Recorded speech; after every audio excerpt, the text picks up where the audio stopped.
개신교의 신앙은 전통적으로 오직 믿음으로만 이라는 원리를 신앙의 기초로 삼습니다. 오직 의인은 믿음으로 말미암아 살리라 라는 구절에서 그런 신앙의 원칙을 찾았습니다. 의인은 오직 믿음으로만 산다는 것입니다. 그러나 우리말 성경에서 강조되고 있는 오직이라는 말은 원래 그리스어 성경에는 나오지를 않습니다. 로마서 1장 17절이 인용하고 있는 하박국 2장 4절에도 이런 말이 없어요. 영어나 독일어, 라틴어 번역에도 오직이란 말이 없습니다. 번역본 가운데는 오직이란 말을 첨부하고 있는 성경이 있다면 그것은 중국어 성경입니다. 중국어 성경에 오직과 오로지라는 말이 나오기 때문입니다. 우리의 신앙생활이 믿음으로 의로워지는 칭의에서 시작되는 것에 하등 이의가 없습니다. 다만 오직 의인은 믿음으로만 산다는 신앙의 원리가 믿음에 대해서는 말하지만 어떻게 살아야 되는지에 대해서는 가르쳐주지 않는다는 어려움이 있습니다. 과연 우리는 어떻게 살아야 합니까? 우리는 세상 속의 크리스찬입니다. 한 주일에 한두 번 예배하는 시간에 잠깐 하나님의 임재 앞에 서지만 이 시간을 빼고 나면 우리는 한 주간 내내 세상 한복판에서 살아갑니다. 우리가 신앙인인 것을 진정 드러내는 공간은 하나님 앞이 아닙니다. 우리가 신앙인인 것을 드러내는 자리는 단연코 세상입니다. 세상 한복판에서 세상 한가운데서 하나님의 사람으로 살아가는 존재가 크리스찬입니다. 교회 안에 크리스찬이 아니라 세속 속의 크리스찬입니다.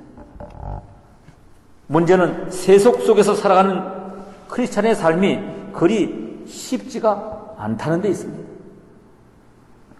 오늘 읽은 본문의 말씀이 바로 그런 아픔을 들려줍니다.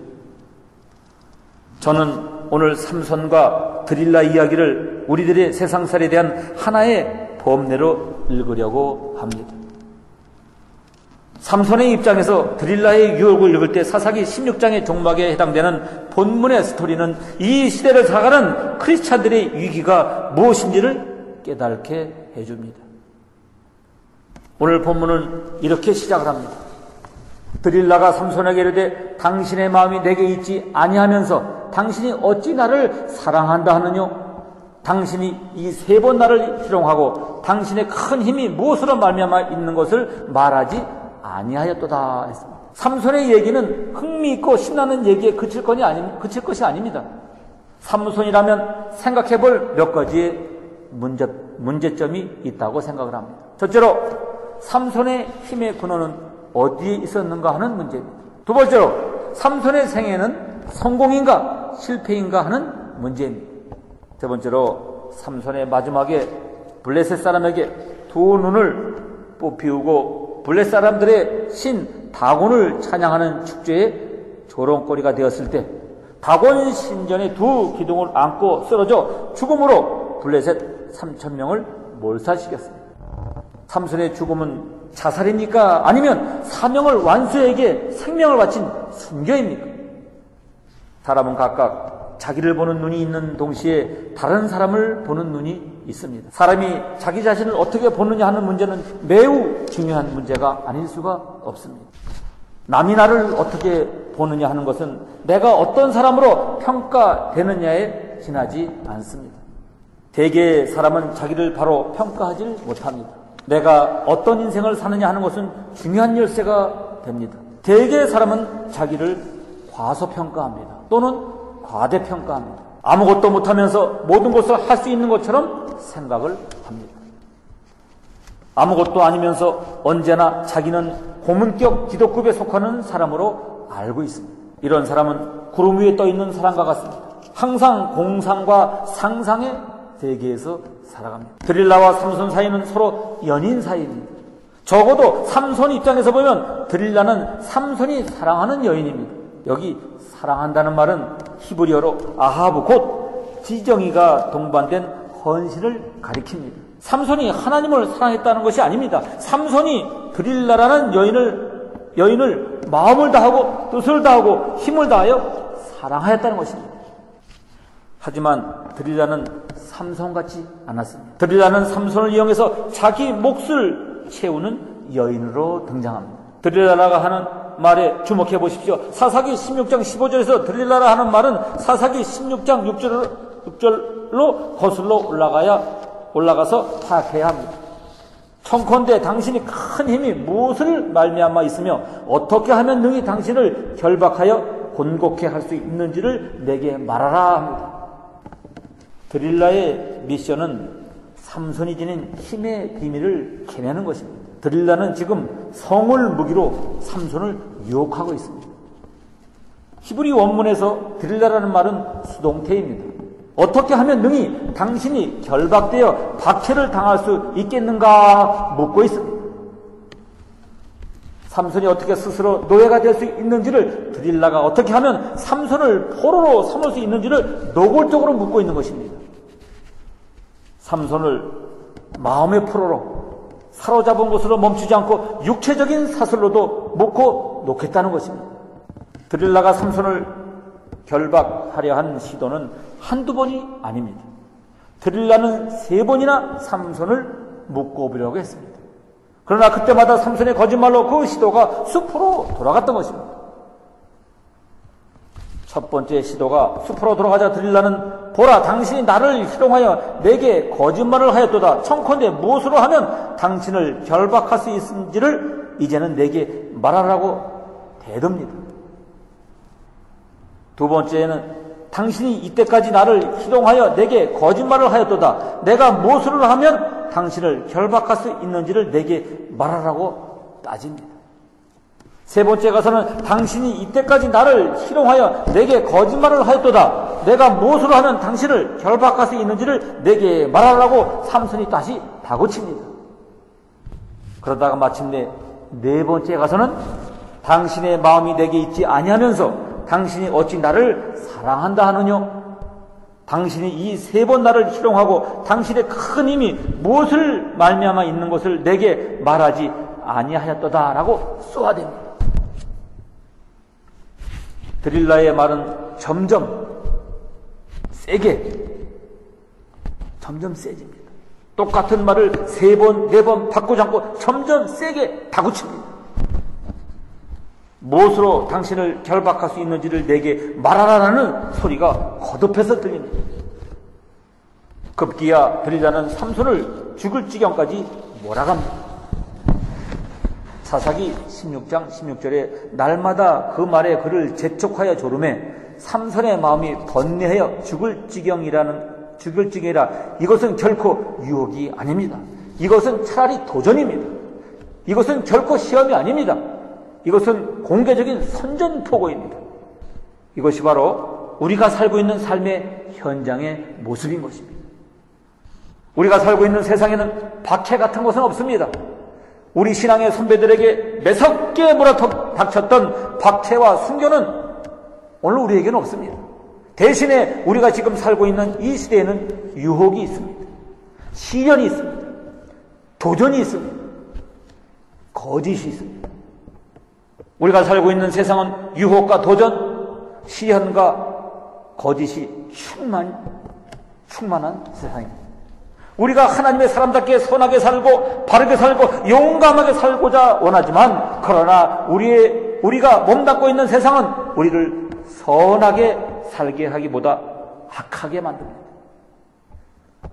바르게 살기보다는 요령껏 살게 만듭니다. 용감하게 살게 만들기보다는 비굴하게 살게 만듭니다. 신앙생활이 아닌 신앙을 엉망으로 몰고 갑니다. 이것이 문제인 것입니다. 삼손은 드릴라의 공격에 어떻게 대처하였습니까? 안타깝게도 삼손은 자기를 조이는 위기의 정체가 무엇인지를 깨닫지 못한 채 마냥 드릴라의 무릎을 베고 잠만 자고 있습니다. 더욱 안타까운 것은 삼손이 하나님의 사람인데도 삼손이 유혹당하고 있는 순간인데도 하나님의 신은 삼손에게 침묵하고 있습니다. 오늘 본문에서 하나님의 신은 삼손과 함께 하시지 않았습니다. 삼손이 힘이 있을 때에는 하나님의 신이 그와 함께 하실 때였습니다. 삼손은 여호와의 신에 감동되었다고 했습니다. 사자를 염소 새끼를 찢는 것처럼 찢었습니다.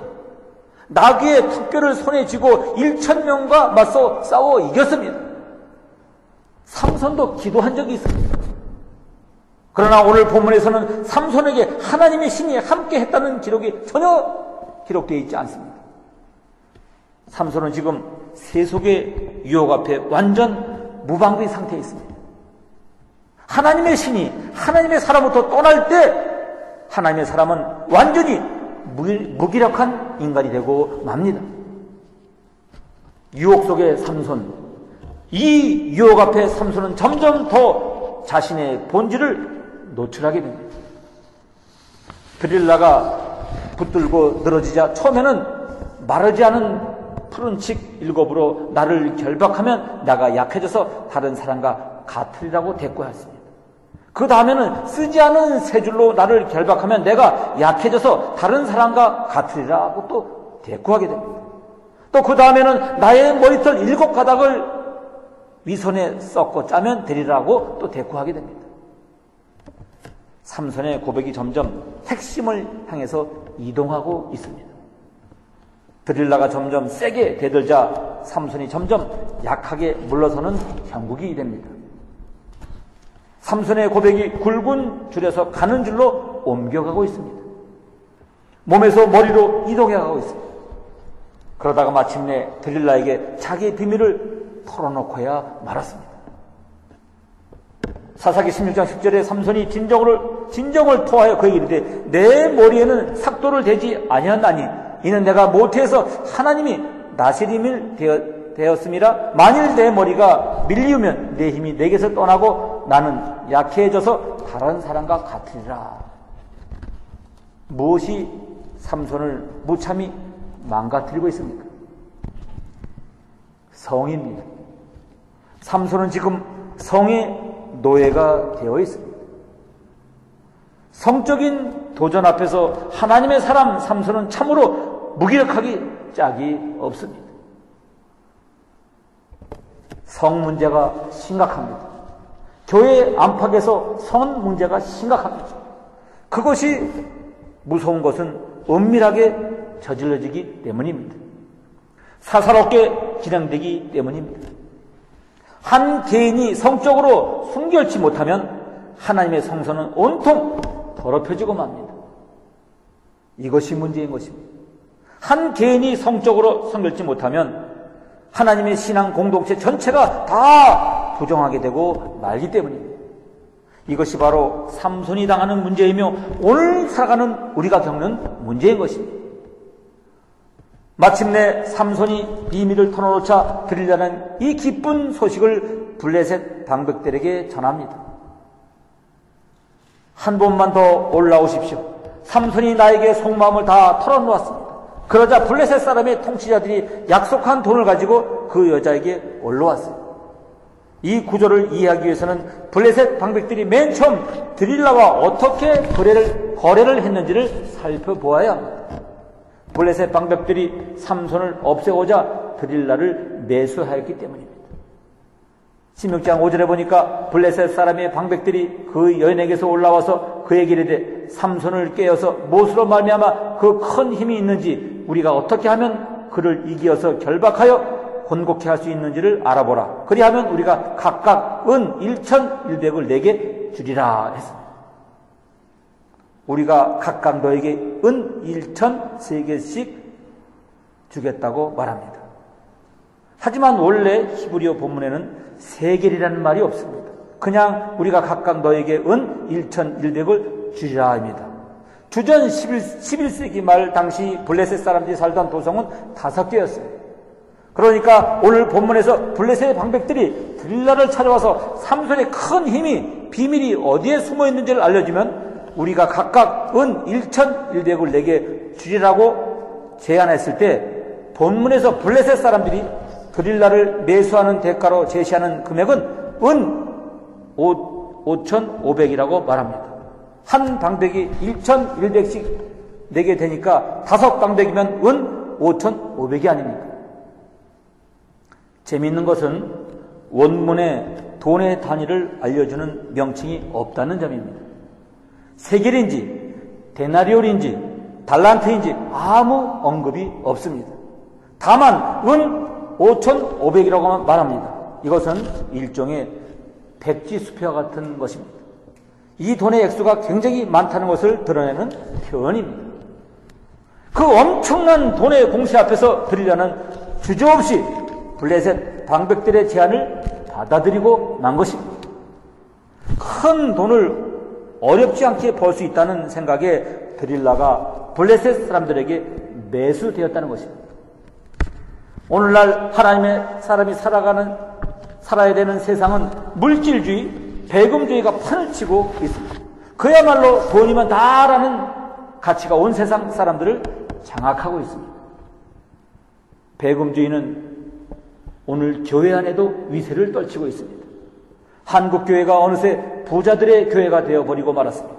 가난한 자들이 교회의 문턱을 넘기가 어려워졌어요. 드릴라가 마침내 삼손의 머리를 밀었습니다. 16장 19절에 보니까 드릴라가 삼손으로 자기 무릎을 베고 자기하고 사람을 불러 그 머리털 7가닥을 밀고 괴롭게 하였은즉 그 힘이 없어졌더라. 드릴라가 삼손의 7가닥으로 따은 머리를 깎았다고 쓰고 있습니다. 그러나 히브리 원문에서 이 구절은 애매합니다. 그냥 드릴라가 삼손의 머리털 7가닥을 밀었다고 말하고 있습니다. 시험적으로 7가닥을 밀고 괴롭혀 본 즉 삼손이 아무 힘도 못 쓰고 말았다고 전하고 있습니다. 원문을 그대로 따라 읽을 경우 드릴라는 삼손의 머리를 모두 민 것이 아닙니다. 드릴라는 삼손의 머리털 7가닥만을 밀었습니다. 그런데도 삼손은 자기 힘을 잃어버리고야 말았습니다. 무슨 뜻입니까?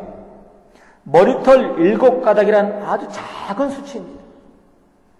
아침 세수할 때 빠지는 머리가 이보다 훨씬 많습니다. 실패는 지극히 작은 데서 출발을 합니다. 지극히 작은 일, 지극히 사소한 일에서부터 하나님의 사람답게 사는 은혜가 여러분에게 있게 되기를 축원합니다. 그런데 여기에 나오는 7이라는 단어는 히브리어로 쉐바입니다. 이 말은 동사형으로서 맹세한다는 뜻이 됩니다. 그러니까 삼손의 머리털 7가닥이란 삼손이 맹세한 것을 암시합니다. 드릴라는 삼손이 하나님께 맹세한 것을 파괴시켜 버렸습니다. 삭도로 삼손의 맹세를 뭉개버렸습니다. 그래서 삼손은 눈알이 뽑히게 되었습니다. 빛의 아들이 암흑 속에서 살게 됐던 것입니다.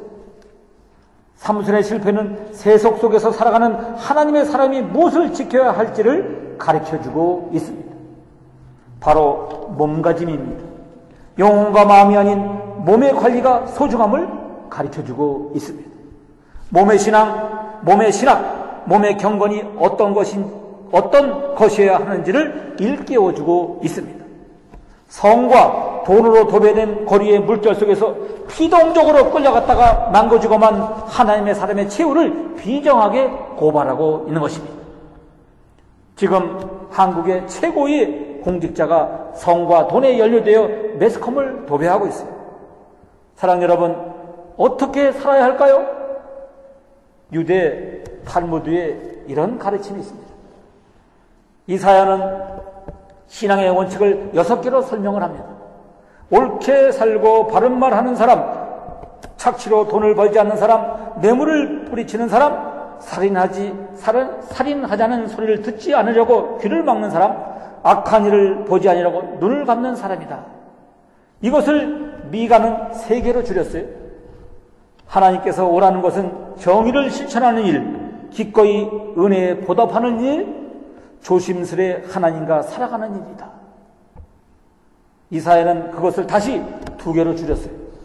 너희는 바른 길을 걷고 옳게 살아라. 다시 하박국은 그것을 1개로 줄였어요. 보라, 그의 마음은 교만하며 그의 속에서 정직하지 못하니라 그러나 의인은 믿음으로 말미암아 살리라. 아멘. 이것을 신학의 말로 바꿔보았습니다. 고린도전서 6장 13절 이하에 보면은 오직 주를 위하여 주는 몸을 위하느니라. 6장 19절에 보니까 너희는 너희 것이 아니라 그랬어요. 고린도서 6장 20절에 보니까 값으로 산 것이 되었으니 그런즉 너희 몸으로 하나님께 영광을 돌리라 말씀하고 있습니다. 몸으로 하나님께 영광을 돌리는 일, 그것이 바로 성화의 삶인 것입니다. 믿음으로 의로워지는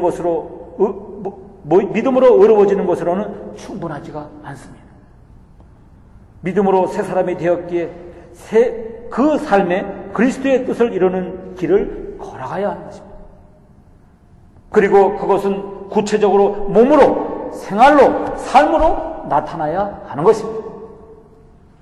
거룩해지는 삶, 그것이 바로 세속 속에 크리스찬이 쫓아가야 할 삶의 좌표인 것입니다. 삼손의 실패는 무엇입니까? 첫째, 삼손의 실패는 방심에 있습니다. 둘째, 결단의 부족으로 그는 실패했습니다. 삼손은 모태로부터 구별된 나실이었는데도 불구하고 끊을 것을 끊고 해야 할 것을 해야 하는 결단력이 있어야 하거늘 삼손은 그러하지 못했습니다. 나실인의 머리털을 밀면 힘이 없어진다는 이 비밀을 누설시키면 안 될 줄 알면서 결단을 내리지 못하고 드릴라와 거짓된 사랑에 속아 하나님의 비밀을 누설시키고 말았던 것입니다. 삼손은 힘을 잃어버리고 원수들의 손에 붙들림 받았으니 울레셋 원수는 다곤신이 하나님을 이겼다고 개가를 부르게 되었던 것입니다.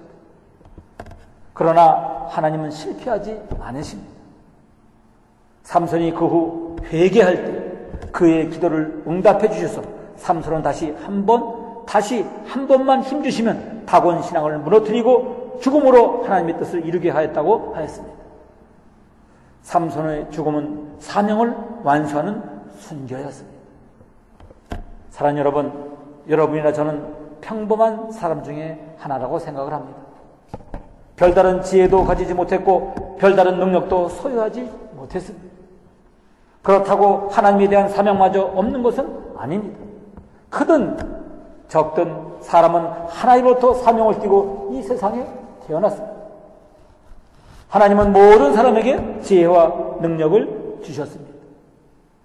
하나님이 모든 사람에게 지혜와 능력을 주실 때는 자기만 위해 살라고 주신 것이 아닙니다. 자기 마음대로 쓰라고 주신 것도 아닙니다.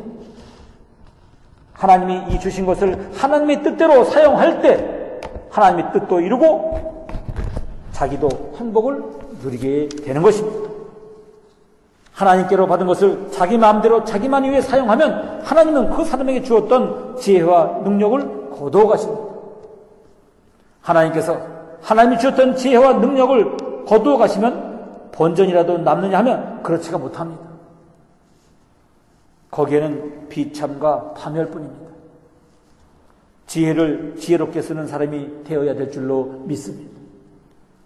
능력을 능력 있게 쓰는 사람이 되어야 될 줄로 믿습니다. 삼손과 같이 되지 말아야 합니다.